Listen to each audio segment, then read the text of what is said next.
क्या चल रहा है इस समय?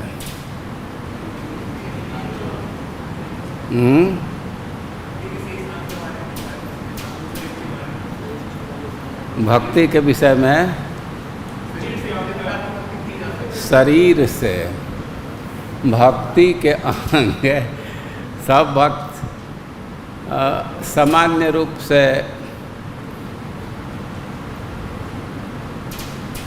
सब शरीर का उपयोग होता है।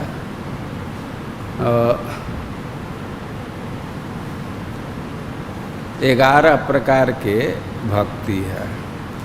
इन कल कोई ध्यान नहीं दिया, मैं तो 9 बोला और हिसाब 11 का दे दिया कोई रोका नहीं।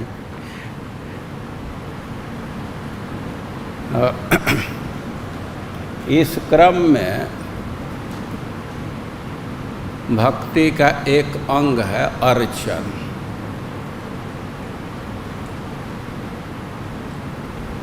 और परिचर्या। कभी कभी अर्चन और परिचर्या को एक ही अर्थ में ग्रहण किया जाता है। और अर्चन और परिचर्या के अनेक भेद हैं, लेकिन दोनों को जिस रूप में इस ग्रंथ में प्रस्तुत किया गया है तो उसको समझना चाहिए।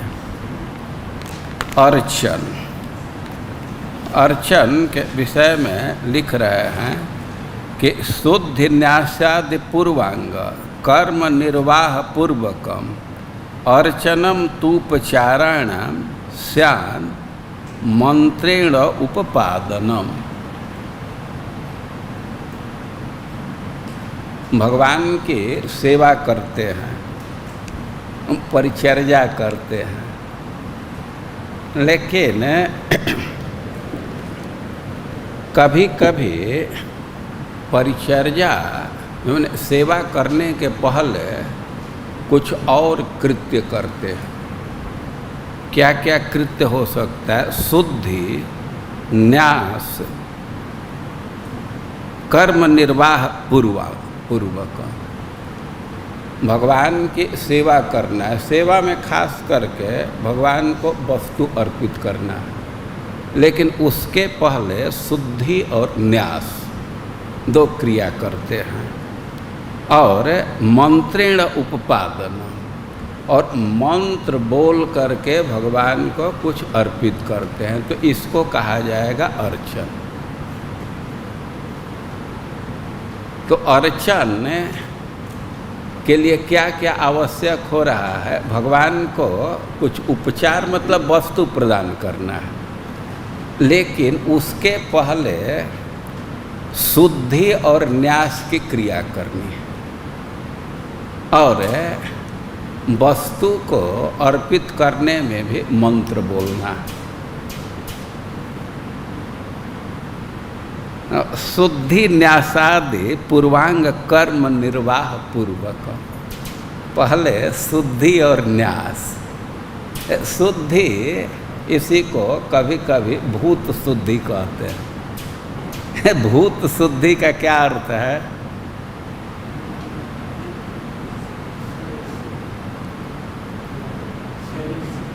हाँ, ये पंच महाभूत है ना, तो पंच महाभूत में आकाश तो कभी दूषित होता ही नहीं है, आकाश निर्लिप्त है।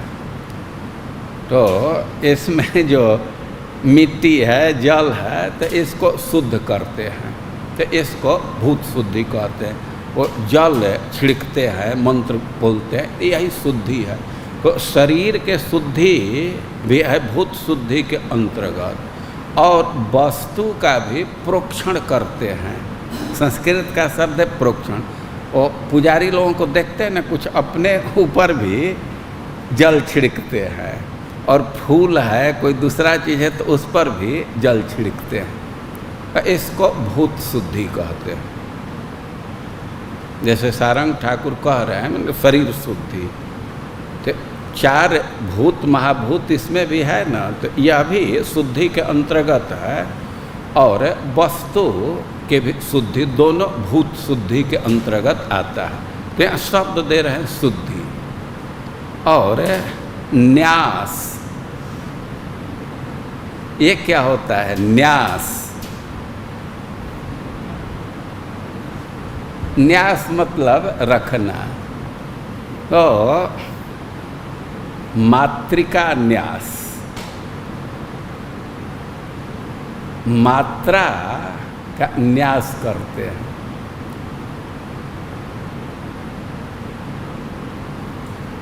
संस्कृत भाषा है तो इसमें 50 वर्ण हैं। इस समय सब सुलभ नहीं है, कुछ कम है, लेकिन वैदिक काल में 50 वर्ण थे। वेद में कुछ वर्णों का प्रयोग मिलता है। वर्ण अ आ ई ये सब वर्ण हैं, क ख ग घ अंग। और इसी को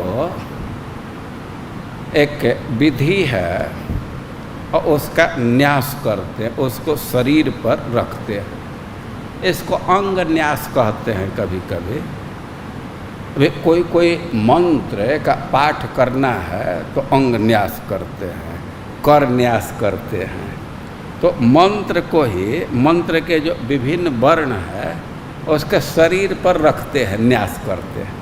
ऐसे कुछ बोल करके ललाट पर, तो बाँह पर, हाथ पर, तो ये सब क्रिया न्यास है। तो कह रहे हैं कि शुद्ध न्यास आदि और आदि। आदि में मुद्रा कुछ है।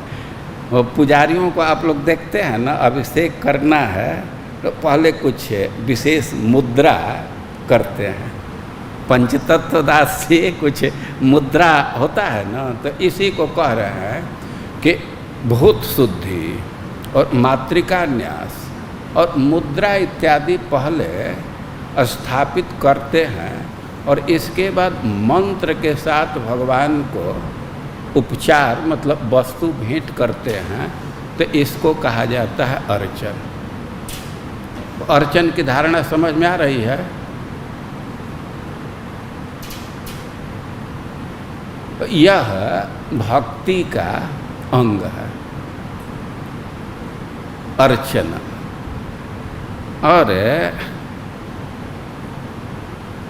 ये न्यास तो बहुत ढंग है न्यास का, लेकिन यहाँ जो कहा गया है तो मात्रिका न्यास मतलब 50 वर्ण को अपने शरीर पर रखते हैं। कंठ, हृदय, नाभि, शीर्ष, पायु एवं भ्रू मध्य, इन 6 स्थानों में यथाक्रम 16, 12, 10, 6, 4 और 2 ऐसे एक धारणा करते हैं। और ये मंत्र बोल करके न्यास करने का है कि जो मात्रा है उसमें अनुस्वार जोड़ देते हैं। अनुस्वार जैसे अ में जोड़ेंगे तो अम हो जाएगा, तो उसी को मंत्र का रूप दे देते हैं। अम नमः, आम नमः,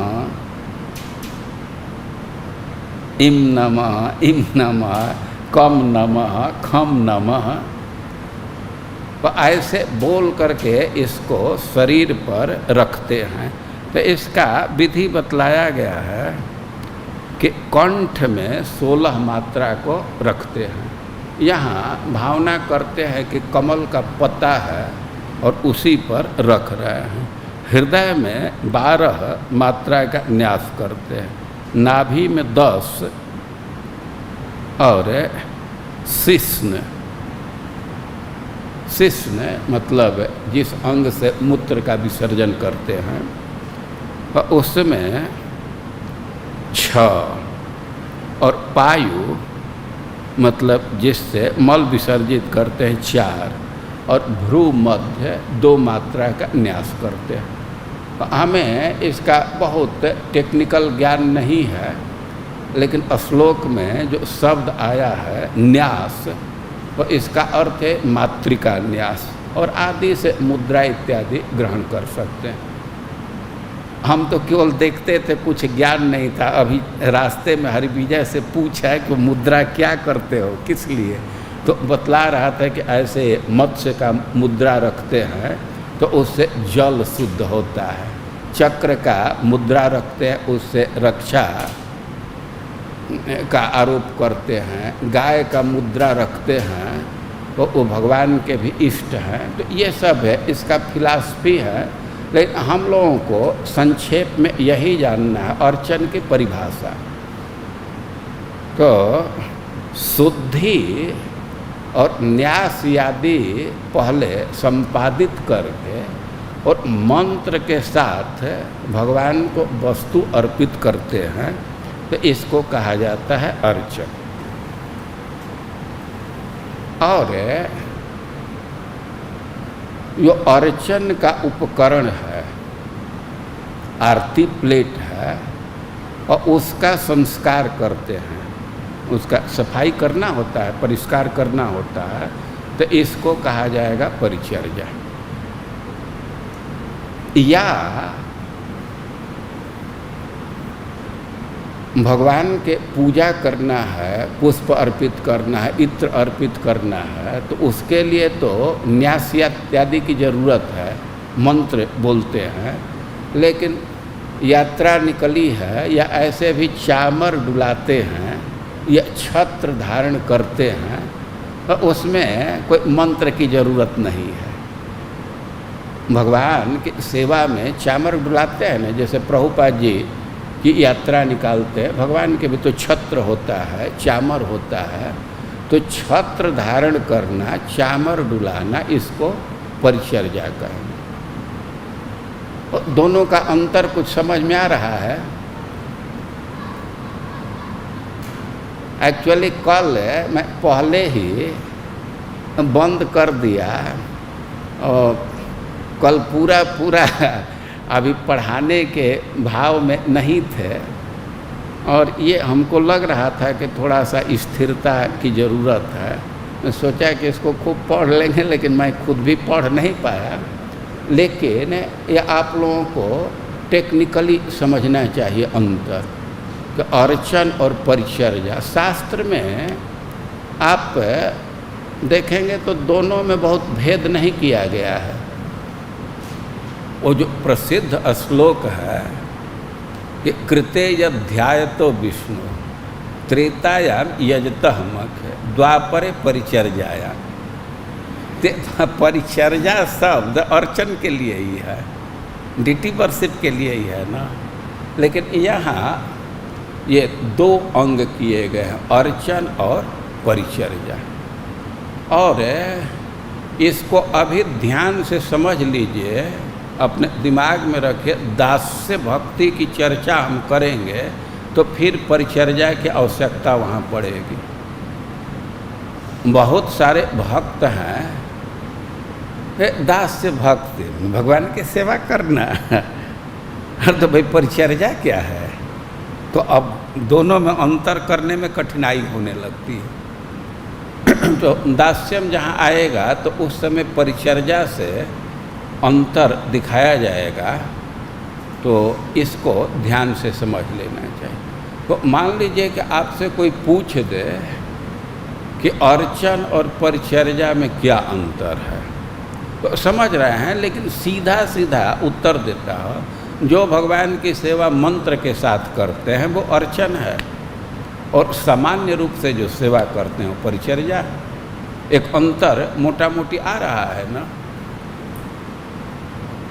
ते अर्चन और परिचर्या, इसके महात्म को लिखा गया है। स्वर्गापवर्गयो पुंसाम रसायाम भूय संपदाम सर्वासाम सिद्धि नाम मूलम तच्चरणार्चनम। सुदामा जी जब भगवान के द्वारा प्राप्त वैभव का दर्शन किए तो वे भगवान के महिमा का गान कर रहे हैं। वो गए थे भगवान से कुछ मांगने के लिए, लेकिन भगवान से वो कुछ मांगे नहीं और भगवान भी प्रकट उनको कुछ दिए नहीं, और फिर भी सुदामा जी निराश नहीं थे। वो सोच रहे थे कि भगवान हमको अयोग्य समझे होंगे, हम फंस सकते हैं, इसी से नहीं कुछ। लेकिन जब अपने स्थान पर आए तो वैभव देखे। उसी प्रसंग में स्वर्गापवर्गयो पुंसाम रसायाम भूय संपदा सर्वासामपि सिद्धि न मूलम तच्चरणार्चन। चाहे स्वर्ग का कोई स्वर्ग प्राप्त कर रहा है या मोक्ष प्राप्त कर रहा है या रसातल का संपदा प्राप्त कर रहा है, कोई भी सिद्धि है तो उसका मूल है भगवान के चरणों का अर्चन, भगवान के चरणों की पूजा। और विष्णु रहस्य में कहा गया है कि फ्री विष्णु अर्चनम ये तो प्रकुर्वन्ति नरा भुवि ते यान्ति शाश्वतम विष्णु आनंदम परमम पदम। जो मनुष्य पृथ्वी पर भगवान का अर्चन करता है तो निश्चित रूप से भगवान का जो शाश्वत स्थान है, आनंदमय धाम है, उसको प्राप्त करता है। तो अर्चन की बहुत महिमा है। तो अर्चन के बाद भक्ति का अंग है परिचर्या। परिचर्या तो सेवोपकरणादि परिष्क्रिया तथा प्रकृण छत्र वादित्राद्य रूपासना। जैसे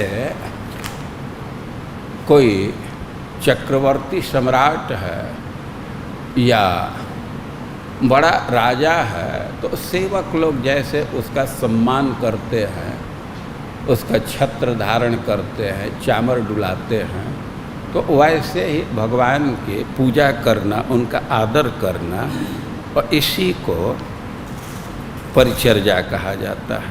या भगवान के सेवा का जो उपकरण है उसको शुद्ध करना, उसको साफ करना, इसको परिचर्या कहा जाता है। और इस विषय में नारदीय पुराण में एक श्लोक उद्धृत कर रहे हैं कि मुहूर्तम व मुहूर्तार्धम यह तिष्ठेद हरि मंदिरे स याति परमं स्थानम किमु सुफ्रूषणे रता। करें कि एक मुहूर्त या आधा मुहूर्त भी जो भगवान के मंदिर में निवास करता है वह भगवान के धाम को प्राप्त करता है। फिर जो भगवान के शुश्रूषा कर रहा है, परिचर्या कर रहा है, सेवा में रत है, तो उसके विषय में क्या कहना है। और भी लिखा गया श्रीमद् भागवतम में कि यत्पाद सेवा भी रुचिष तपस्विनाम अशेष जन्मोपचितम मलम धिय सद्य छिड़ोति। भगवान की सेवा की स्पृहा करते हैं तो अनेक जन्मों का पाप तुरंत नष्ट हो जाता है। जैसे गंगा जी का सेवन करने से पाप नष्ट हो जाता है, वैसे भगवान की सेवा की स्पृहा करने से, ये सेवा में रुचि रखने से अनेक जन्म के पाप समाप्त हो जाते हैं। और इसलिए मंदिर की बहुत महिमा।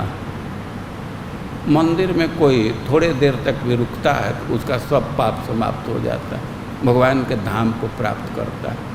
और मंदिर है तो लोगों को भगवान की सेवा का अवसर मिलता है। मंदिर है तभी कोई अर्चन करेगा, परिचर्या करेगा, तो मंदिर की महिमा है। भक्ति के उत्थान के लिए, भक्ति के प्रचार के लिए मंदिर की बहुत महिमा है। लेकिन ये मंदिर बनाना ये भक्ति का तो बाधक माना गया है। तो समाधान दिया गया है कि धनी व्यक्ति को, जिसके पास धन है, उसको प्रेरित करना चाहिए भगवान की सेवा के लिए, मंदिर के लिए। अब रूप गोस्वामी कह रहे हैं कि अंगानी विविधान्यव से हो पूजा परिचर्ययो न तानि लिखतान्यत्र ग्रंथ बाहुल्य भीतित। कह रहे हैं कि अर्चन और परिचर्या के बहुत बहुत अंग हैं, लेकिन ग्रंथ का बहुत विस्तार हो जाएगा, इस भय से उनको यहाँ नहीं लिखा गया। और इस प्रकार जो ये लिस्ट देख रहे हैं, तो अब जा कर के 11 पूरा हुआ। कल मैं गलत हिसाब दे दिया था। अब 5 भक्ति के अंग हैं जिनको वाणी से संपादित किया जाता है। उसमें प्रथम है गीत। लिंग पुराण में कहा गया है कि ब्राह्मणो वासुदेवाख्यम गायमानो निसंपरम हरे सालोक्यम आपनोति रुद्रगानाधिकम भवेत्। कि ब्राह्मण भी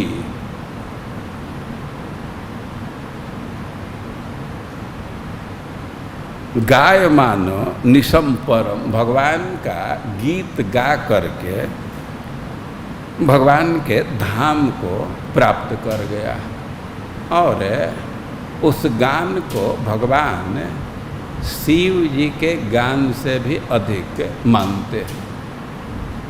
और इसमें शब्द है कि ब्राह्मण भी गाना गा करके भगवान के धाम को प्राप्त कर गया। ये ब्राह्मण के है, ये धर्म नहीं है गाना गाना।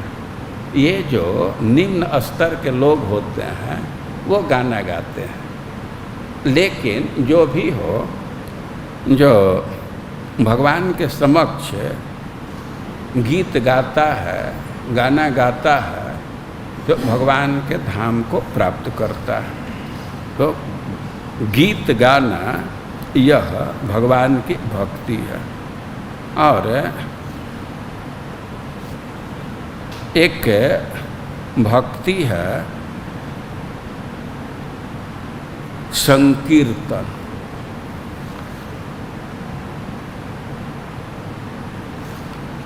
संकीर्तन, संकीर्तन किसको कहते हैं कि नाम लीला गुणादि नाम उच्चर भाषा तो कीर्तनम। नाम लीला गुण आदि का उच्च स्वर में उच्चारण करते हैं, और इसको संकीर्तन कहा जाता है। और इसके साथ ही समझ लेना चाहिए कि जप अलग भक्ति का अंग है। तो जप पर भी हम लोग आएंगे, लेकिन कीर्तन का क्या अर्थ है? नाम लीला गुण का उच्च स्वर से उच्चारण करना, इसको कीर्तन करते हैं। तो एक तरह से कीर्तन के 3 भेद हो गए, नाम कीर्तन, गुण कीर्तन और लीला कीर्तन। समझ रहे हैं? कीर्तन के 3 अंग हो गए, नाम कीर्तन, लीला कीर्तन और गुण कीर्तन। और सबके महिमा को बतलाया गया है। तत्र नाम कीर्तनम यथा विष्णु धर्म। विष्णु धर्म में कहा गया है कि कृष्णेति मंगलम नाम जस्य वाची प्रवर्तते भस्मी भवन्ति राजेंद्र महापातक कोटय। अरे कि जिसके जिह्वा पर भगवान कृष्ण का नाम है, कृष्णेति मंगलम नाम, जिह्वा पर प्रवर्तते मतलब उच्च स्वर से वह स्थित है, उच्च स्वर से बोल रहा है, तो भस्मी भवन्ति राजेंद्र महापातक कूटय। तो करोड़ों करोड़ों बड़े बड़े पाप भी तुरंत भस्म हो जाते हैं। भगवान के नाम के कीर्तन की महिमा है कि किसी प्रकार का और कितना हो मात्रा में पाप हो वो सब भस्म हो जाता है।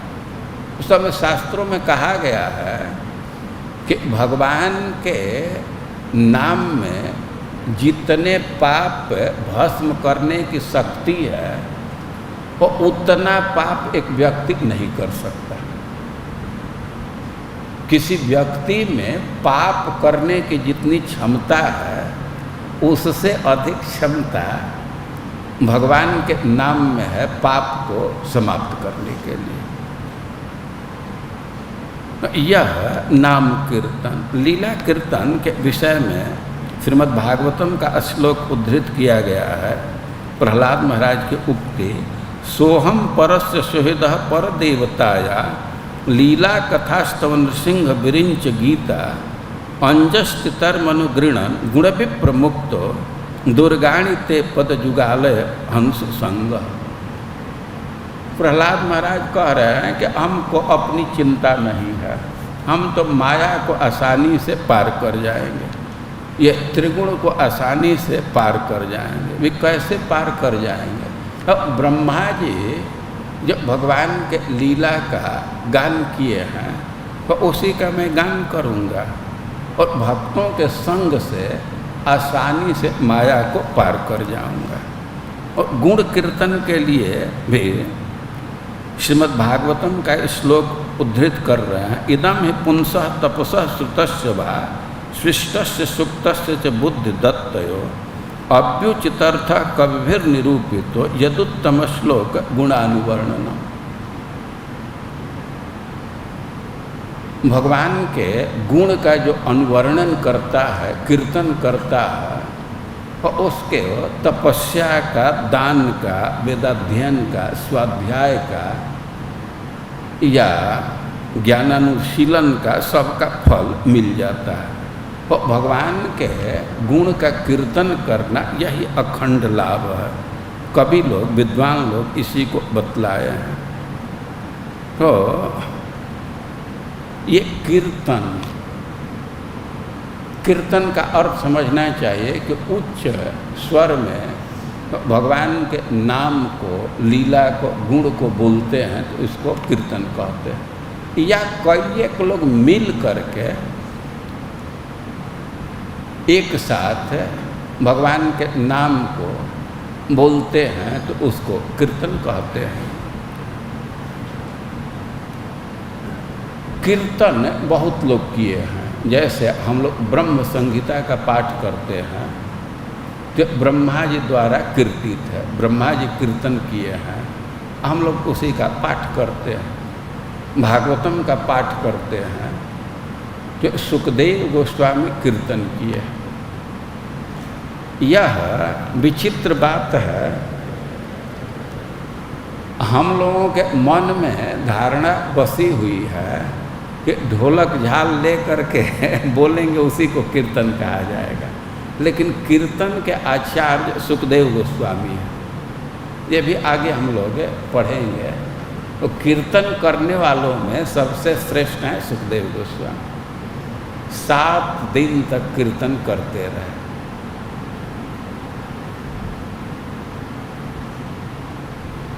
तो संकीर्तन, यह बात समझना चाहिए कि 3 प्रकार का संकीर्तन बतलाया गया। कौन कौन? नाम कीर्तन, लीला कीर्तन और गुण कीर्तन। और इसके बाद वाणी से संपादित होने वाला भक्ति है जप।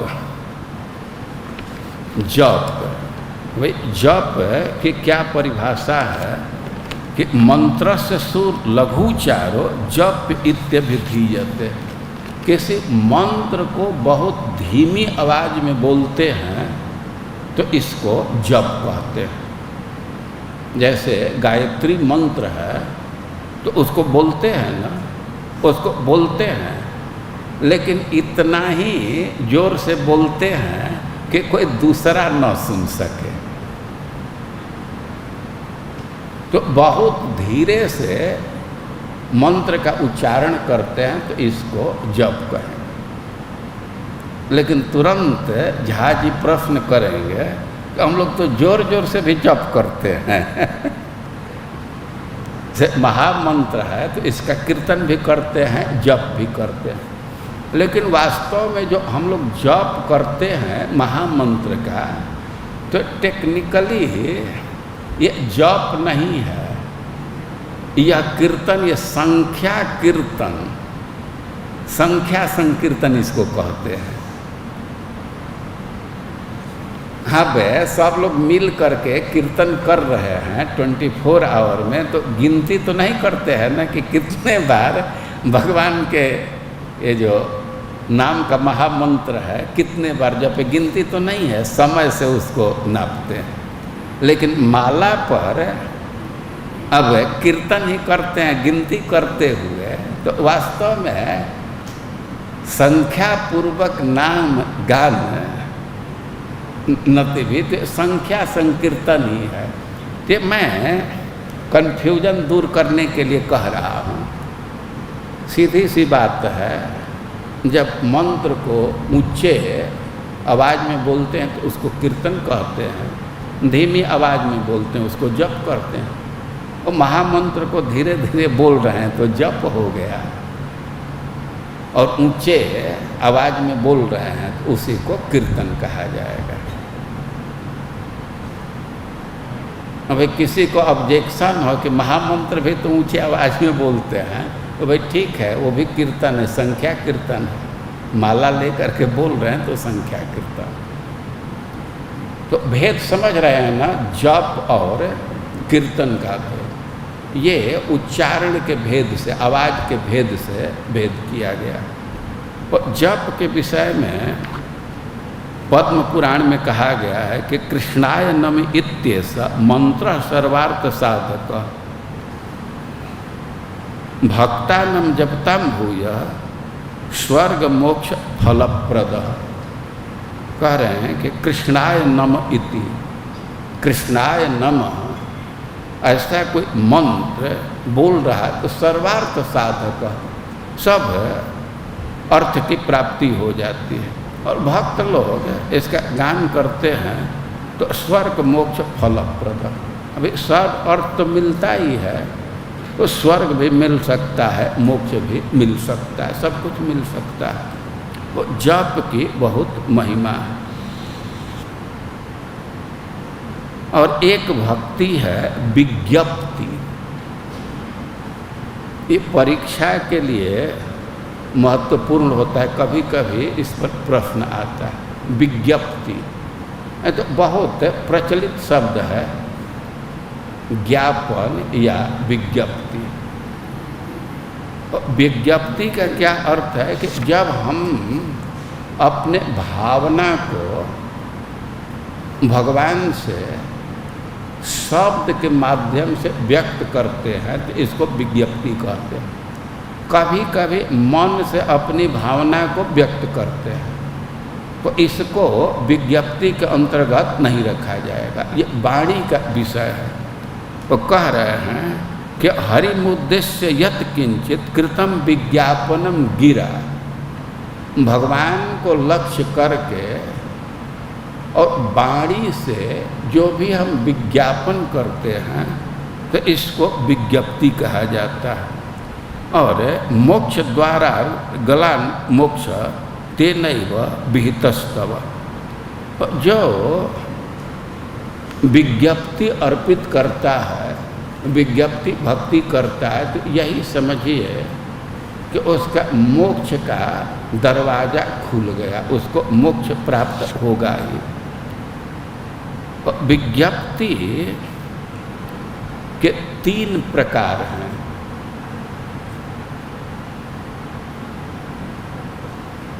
संप्रार्थनात्मिका, दैन्य बोधिका, लालसामयी इत्यादि विविधा धीरे कृष्ण विव्यक्ति ईरिता।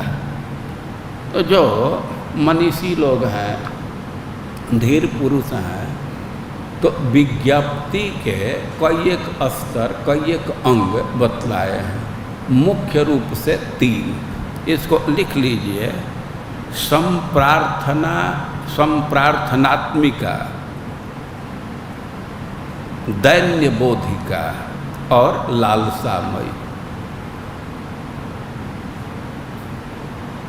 संप्रार्थनात्मिका या इसको प्रार्थनामयी भी कहते हैं। संप्रार्थनात्मिका, दैन्य बोधिका और लालसामयी, 3 विज्ञप्ति के भेद हैं या स्तर हैं या अंग हैं। कौन कौन? याद नाम हो गया। संप्रार्थनात्मिका, दैन्य बोधिका और लालसामयी। और तीनों का उदाहरण दिया गया है। जैसे संप्रार्थनात्मिका, एक भक्त भगवान से प्रार्थना कर रहा है। जुवती नाम यथा जूनी, यूनाम च जुवतौ यथा, मनो भी रमते तद्वन, मनो में रमताम त्वयि।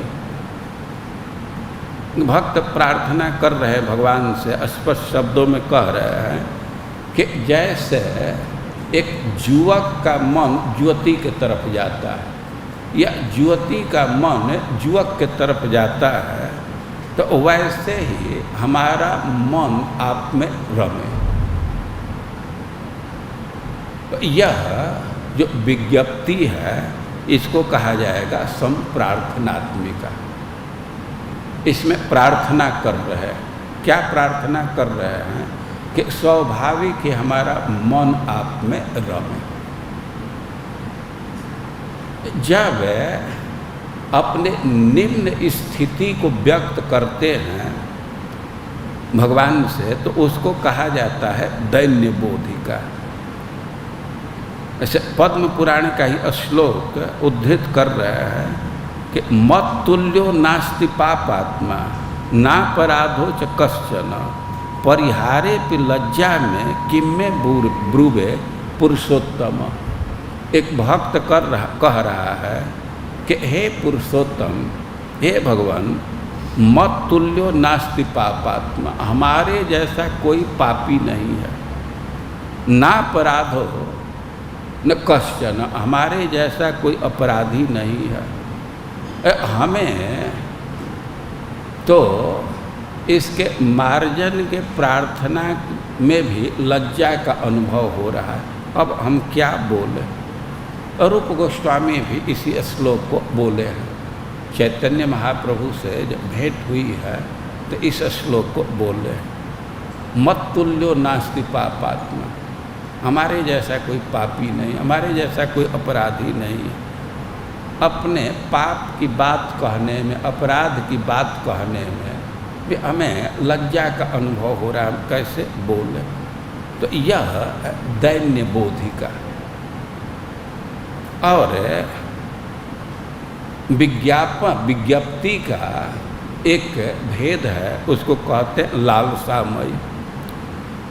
और इसमें नारद पंचरात्र का उदाहरण, नारद पंचरात्र से उदाहरण दे रहे हैं कि कदा गंभीरया वाचा फ्रिया युक्तो जगतपते चामर व्यग्रहस्तम मामेवं कुर्विति वक्षसे। एक भक्त अपनी लालसा प्रकट कर रहा है कि हे भगवान, कब ऐसा समय आएगा कि आप लक्ष्मी जी के साथ स्थित हैं, बैठे हुए हैं, और मैं चामर डुला रहा हूँ और आप हमसे कहें कि इस प्रकार चामर डुलाओ। तो यह लालसा प्रकट कर रहे हैं कि भगवान हमको सेवा की आज्ञा प्रदान करें।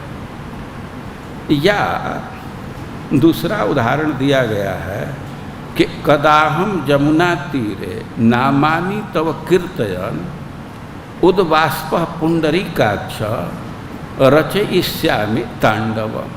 ये भगवान से प्रार्थना कर रहे हैं कि कब वह समय आएगा कि मैं यमुना के तट पर स्थित हों और रोमांच हो रहा है, आँख से अश्रु बह रहे हैं और मैं इस अवस्था में नृत्य करूं, ये लालसा प्रकट कर रहे हैं कि ब्रज में ऐसा अवसर प्राप्त हो यमुना जी के तट पर कि आँखों से अश्रु गिरे, रोमांच हो और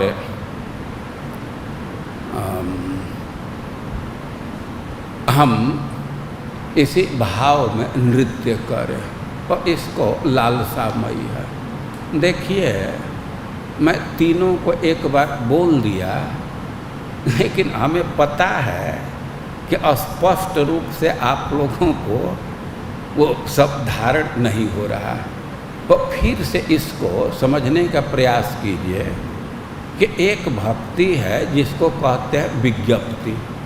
पहला प्रश्न होगा कि विज्ञप्ति का अर्थ क्या है। डायरेक्ट भगवान से हम अपनी भावना को वाणी के द्वारा, या ध्यान दीजिए, गिरा वाणी के द्वारा व्यक्त करते हैं तो इसको विज्ञप्ति कहा जाता है। विज्ञप्ति के 3 भेद हैं। जब हम भक्ति के उत्कर्ष के लिए, अपने आध्यात्मिक उन्नति के लिए भगवान से प्रार्थना करते हैं तो इस विज्ञप्ति को कहा जाता है संप्रार्थनामयी या संप्रार्थनात्मिका।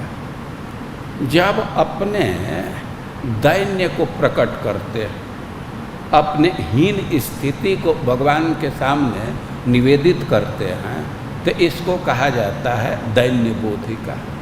और लालसामयी, तो लालसामयी में 2 उदाहरण दिए गए। तो जहाँ तक वैधि भक्ति की बात है, तो जब किसी विशेष सेवा की आकांक्षा प्रकट करते हैं, किसी विशेष सेवा की लालसा प्रकट करते हैं तो इसको कहा जाएगा लालसामयी। और इसको दूसरे स्तर से भी परिभाषित किया गया है।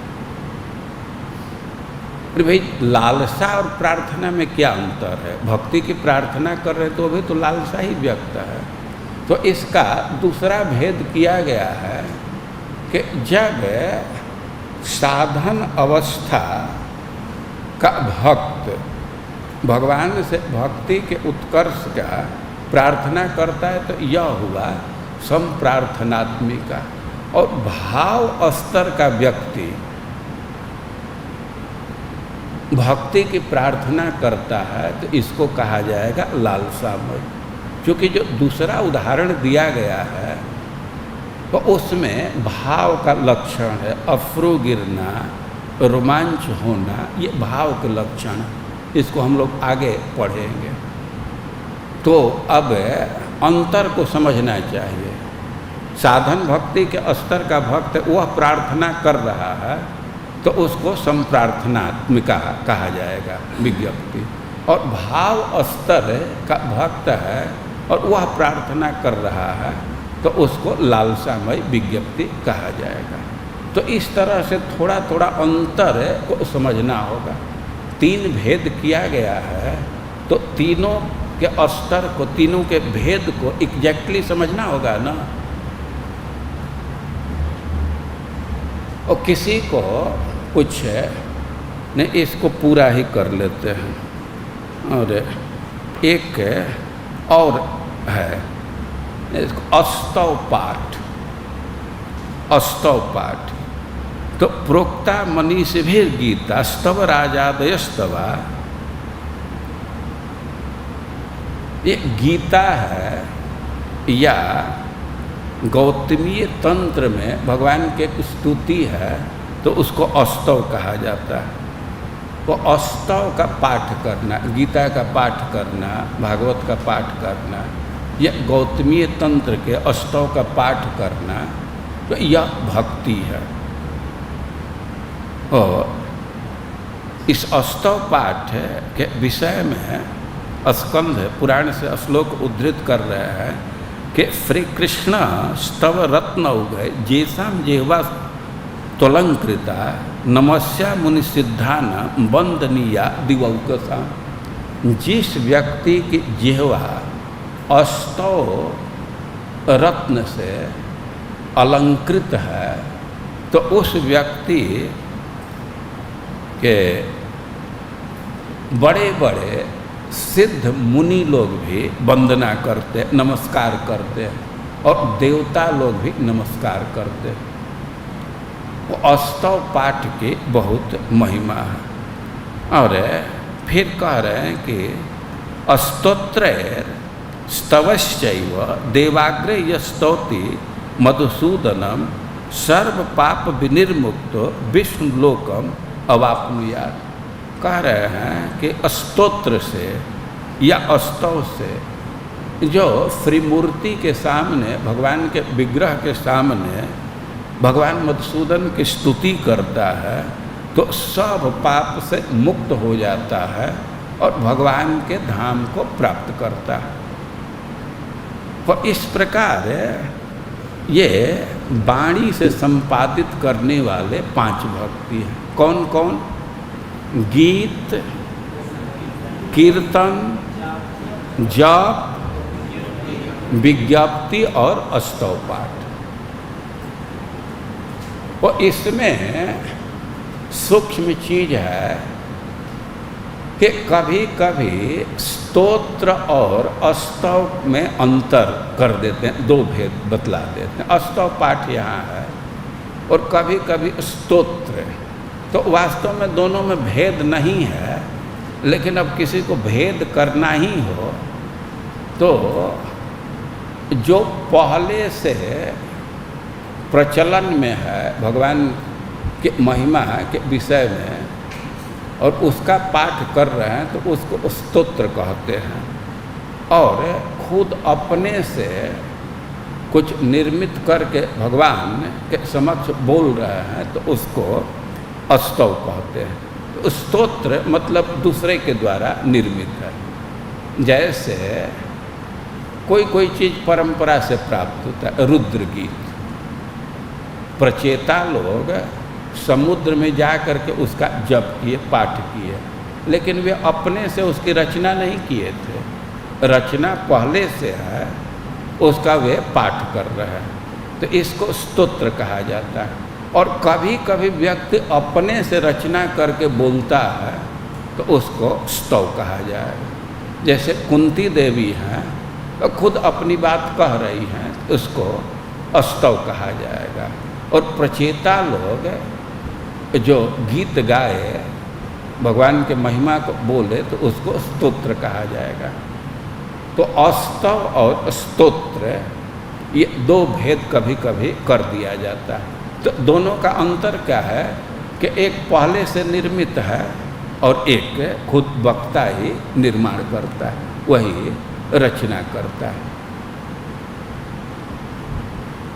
वो अब किसी को कुछ कठिनाई लग रही हो तो आज पूछ सकते हैं, नहीं तो घर पर जा कर के पढ़ेंगे तो कठिनाई तो जरूर लगेगी, तो कल पूछ लीजिएगा। रखा? हाँ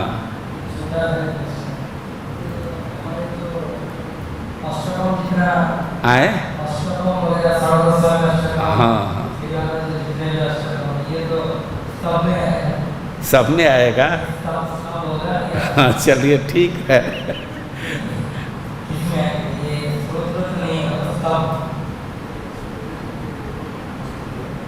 देखिए पहली बात तो स्तोत्र और स्तव में अंतर नहीं है, लेकिन अंतर करेंगे ही तो स्तव तो अपने से बना करके बोलना होता है ना, तो आप तो अपने से नहीं बना रहे हैं तो स्तोत्र ही हो गया ना।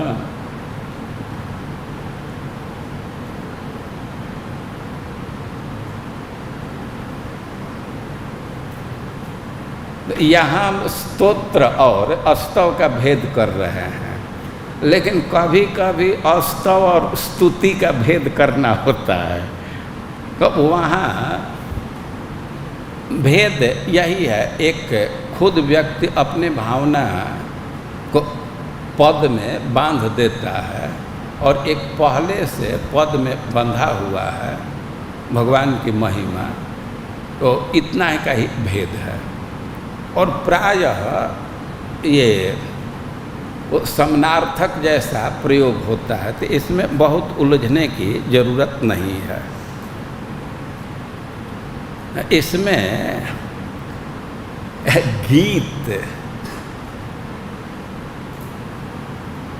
गीत गाना अलग चीज़ है और कीर्तन करना अलग चीज़ है, विज्ञापन करना अलग है, जप करना अलग है, और एक और स्तव पाठ, ये 5 चीज़ है। तो सबके अंतर को समझना चाहिए। ये गीत कीर्तन से थोड़ा भिन्न है। ये खास करके जो प्रोफेशनल लोग हैं, खाने कमाने वाले हैं, तो गीत गाते हैं। भाई कीर्तन और गीत में अंतर करना होगा तो आप लोग क्या अंतर करेंगे? किसको कीर्तन कहेंगे, किसको गीत कहेंगे? कीर्तन भी तो सब गीत ही है ना, उसको गाते ही हैं। तो लेकिन यहाँ अंतर कर रहे हैं, नाम गान कर रहे हैं या गुण गान कर रहे हैं या लीला गान कर रहे हैं, तो इसको कीर्तन कहा जाए। तो गीत में भी तो गुणगान ही करते हैं, लेकिन गीत का स्तर थोड़ा निम्न होता है। खास करके हम लोगों के स्कान में उसको बहुत कम स्थान मिलता है, कभी कभी मिल पाता है। जैसे बहुत प्रकार के गीत प्रचलित हैं ना ब्रज में, बहुत प्रचलित है। कैसे तकदीर बदल जाए कैसे शुरू होता है। तो इस ढंग का जो है ये भी भक्ति का ही है, इससे भी भगवान प्रसन्न होते हैं, लेकिन इसको गीत कहा जाएगा। ये महामंत्र गा रहे हैं तो कीर्तन है, या भागवतम का प्रवचन कर रहे हैं तो कीर्तन है। ये जो सेमिनार चलता है तो ये सब कीर्तन के अंतर्गत आएगा। तो इसीलिए कीर्तन को 3 भाग कर दिया गया, नाम कीर्तन, लीला कीर्तन और गुण कीर्तन। बोलिए राधाचरण, कुछ कठिनाई नहीं आ रही है तो समझ लीजिए इसको ठीक से। तो अभी हम लोग शरीर से संपादित, अब ये वाणी इत्यादि भी शरीर के अंतर्गत ही है, लेकिन एक तरह से पूरा शरीर जिसमें इन्वॉल्व होता है या कई एक अंग इन्वॉल्व होते हैं, तो उसको वो शरीर से संपादित भक्ति। 11। तो नाम एक बार गिनती करने का प्रयास कीजिए। तिलक धारण करना माने वैष्णव चिन्ह धारण करना, भगवान के नाम धारण करना। 2 हुआ निर्माल्य धारण करना। 3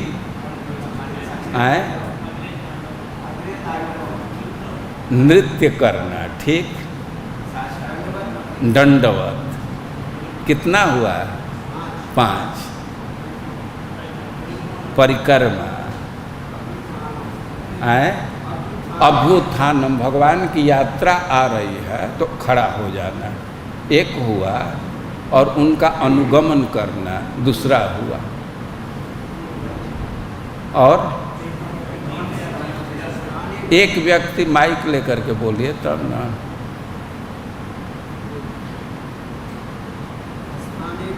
स्थाने गति, भगवान के धाम में या मंदिर में जाना, ठीक। और परिक्रमा तो बोले ना। इसके बाद है अर्चन और परिचर्या। और भक्ति के अंग जिसको वाणी से संपादित करते हैं, गीत, कीर्तन, जप, विज्ञप्ति और स्तव पाठ, ये 5 है।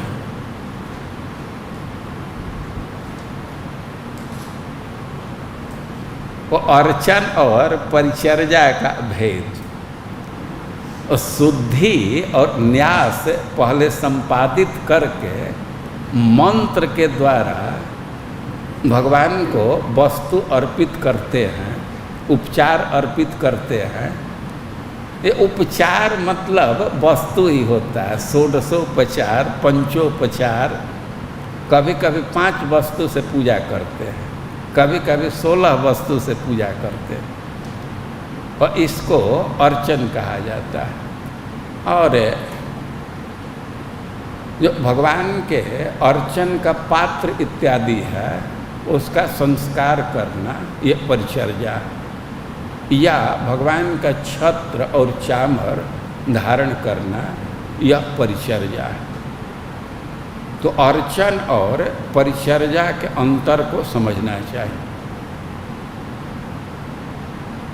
अब इस बार तो हम पेपर नहीं बना रहे हैं, पेपर बोर्ड से बन करके आएगा, चूँकि हम मंदिर के हैं ना। नहीं तो हम कभी कभी 1 नंबर के प्रश्न देते हैं कि अर्चन और परिचर्या का अंतर स्पष्ट कीजिए। हो सकता है कि हमारा बनाया हुई पेपर ही आ जाए। हम भी कई एक बार पेपर बनाए हैं तो उधर होगा ही। और ये कई एक बार पूछा गया है कि विज्ञप्ति के 3 उदाहरण लिखें। तो इसको स्मृति में रखना चाहिए। और श्लोक लिखने की एकदम ज़रूरत नहीं है। श्लोक लिखें तो बहुत अच्छी बात है। श्लोक की बात अपनी भाषा में, अपने शब्द में लिख देंगे, नंबर आपको पूरा मिल जाएगा। तब आगे बढ़े ना। अब 2 भक्ति है जिसको रसनेन्द्रिय से संपादित करते हैं, जिह्वा से। तो नैवेद्य आस्वाद,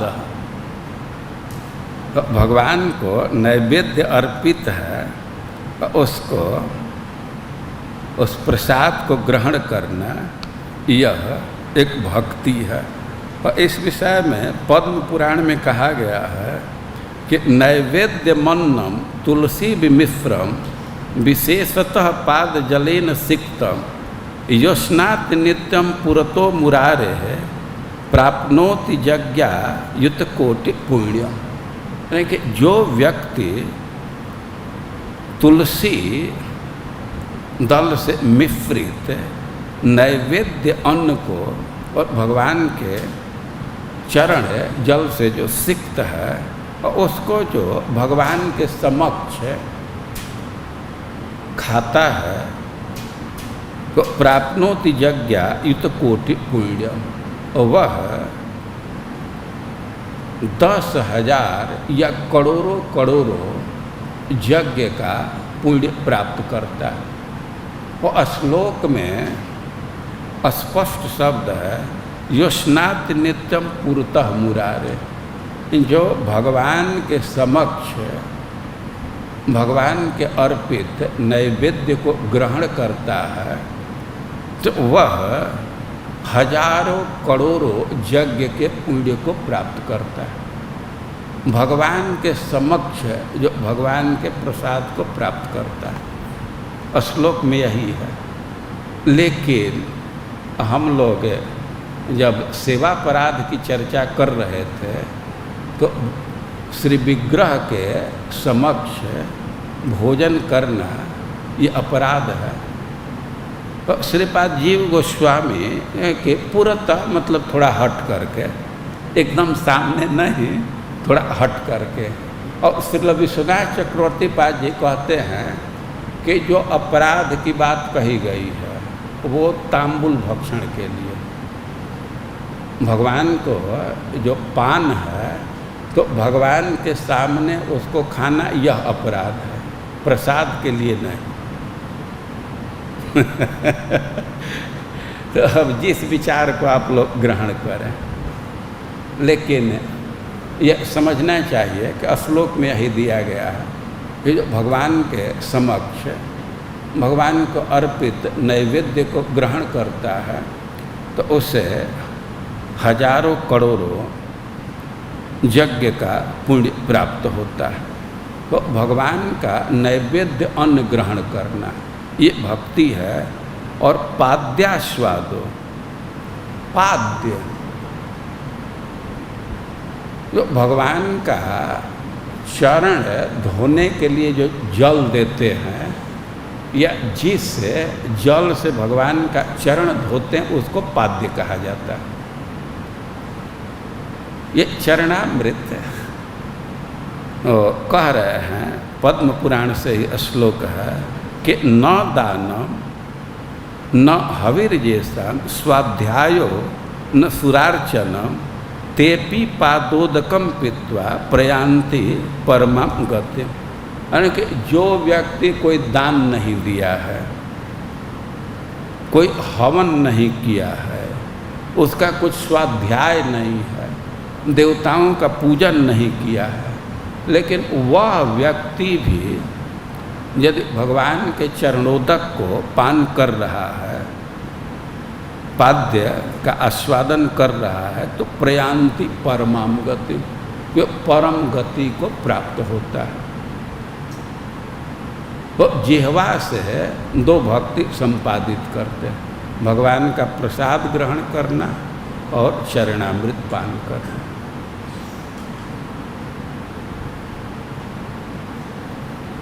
और घ्राण,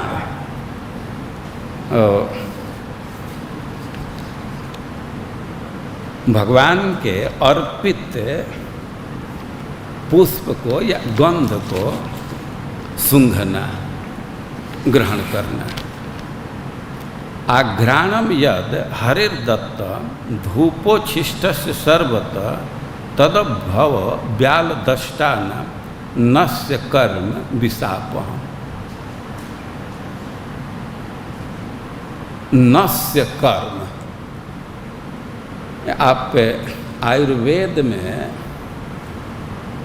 देखेंगे कि कई एक शुद्धि के उपाय का है, पंचकर्मा बहुत प्रचलित है, तो उसमें एक नस्य कर्म होता है और कुछ रुई में डाल करके कुछ नाक के नज़दीक रख देते हैं और उसी से नाक से कई एक चीज़ निकलने लगता है। हम तो खुद का अनुभव नहीं है, लेकिन मैं अपने गुरु महाराज के साथ था, वो बहुत इन्वाइट होते थे, तो रोज़ लोग ला देते थे और लोग कहते थे कि आधा घंटा इसको धोना नहीं है, लेकिन महाराज को इतना खराब लगता था कि 5 मिनट में धो ही देते थे। लेकिन वो कुछ डालते थे और उसी से वो नाक से बहुत चीज़ निकलने, शरीर शुद्ध हो जाता है उससे। तो कह रहे हैं कि आघ्राणम यद हरिर्दत्त धूपोच्छिष्टस्य सर्वत, वो भगवान को जो धूप दिए हैं या गंध दिए हैं और उसका व्यक्ति कोई आघ्राण कर रहा है, सूंघ रहा है, तो तद भव व्याल दष्टान नस्य कर्म विशाप। तो यही समझिए कि भव व्याल दष्टान, जैसे किसी को कोई सांप डस देता है तो उसके शरीर में विष फैल जाता है। लेकिन जो गुणी लोग हैं तो नाक में कोई जड़ी सूंघाते हैं और उसी से विष का प्रभाव खत्म हो जाता है। तो उसी तरह ये जो माया का प्रभाव है, भवबंधन का प्रभाव है, तो यह विष के समान है। लेकिन भगवान को अर्पित गंध का घ्राण करते हैं, उसको सूंघते हैं, तो विष समाप्त हो जाता है। कि प्रविष्टे नासिका रंध्र हरे निर्माल्य सौरभे सद्यो विलय मायाति पाप पंजर बंधनम। कि जेम ही भगवान को अर्पित गंध नासिका में जाता है तो तुरंत ही ये जो पाप का बंधन है, पिंजरा है, वह समाप्त हो जाता है। आघ्राणम गंध पुष्पादे अर्चितस्य तपोधन विशुद्धि स्याद अनंतस्य घ्राणस्य इहा विधीयते। और जो व्यक्ति भगवान के अर्पित गंध को सूंघता है उसका नाक शुद्ध हो जाता है। देखिए,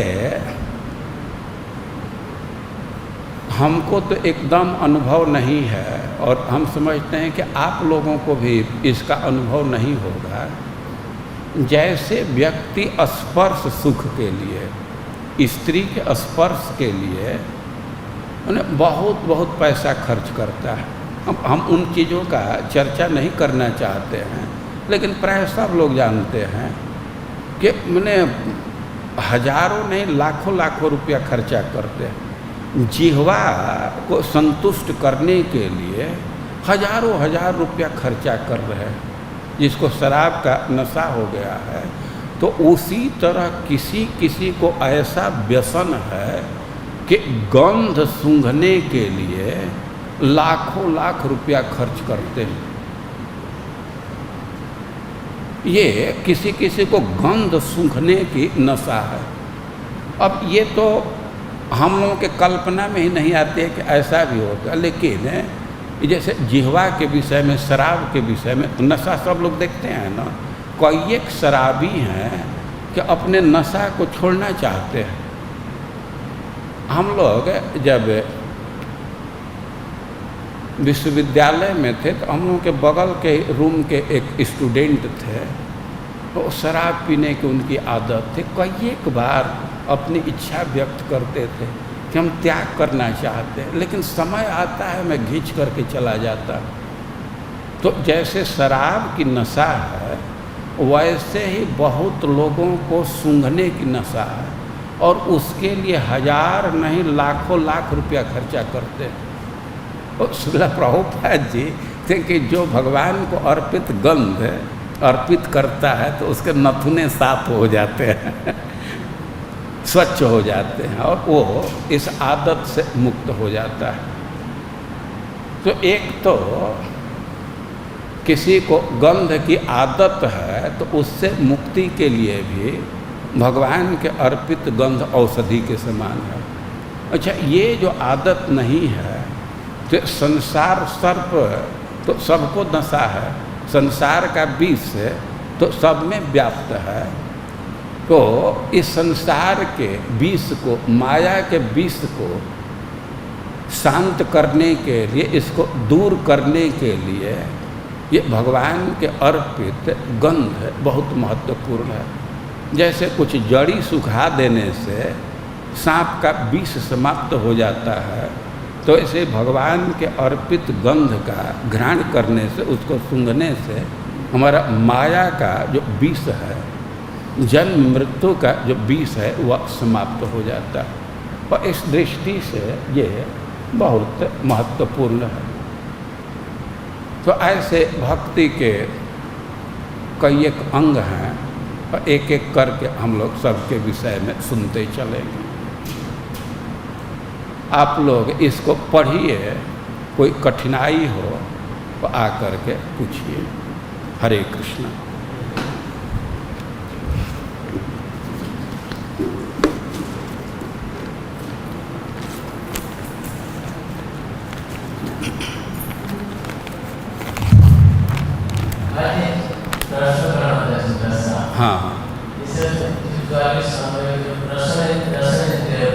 रसनेन्द्रिय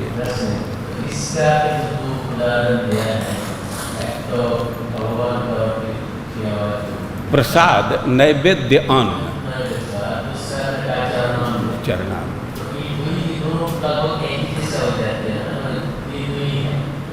न, ये एक है तो भगवान को अर्पित करते हैं खाने के लिए, तो नैवेद्य अन्न कह रहे हैं। और पाद्य का अर्थ हुआ कि भगवान को चरण धोने के लिए जो अर्पित किया जाता है, ये आप अर्चन पद्धति में देखेंगे, पुजारियों को पता होगा, तो पाद्य कहते हैं और आचमनीय कहते हैं, उसमें भी अंतर है।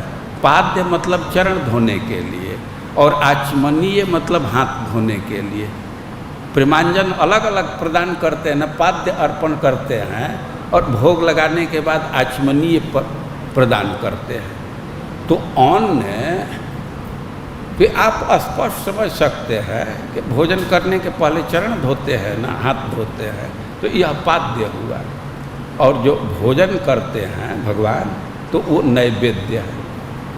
तो दोनों तो भगवान को अर्पित है, लेकिन दोनों में अंतर है ना। एक अन्न है, एक जल है। एक भगवान ने मुख से स्वीकार करते हैं और एक के केवल जल से पैर का वो धोया जाता है। तो स्नान और भोजन में अंतर नहीं है। वो पाद्य तो स्नान का एक अंग हुआ ना, आंशिक अर्थ, और नैवेद्य भोजन का अंग है। तो दोनों को अलग अलग रखा गया है, नैवेद्य भक्षण और पाद्य आस्वादन। हाँ बोलिए।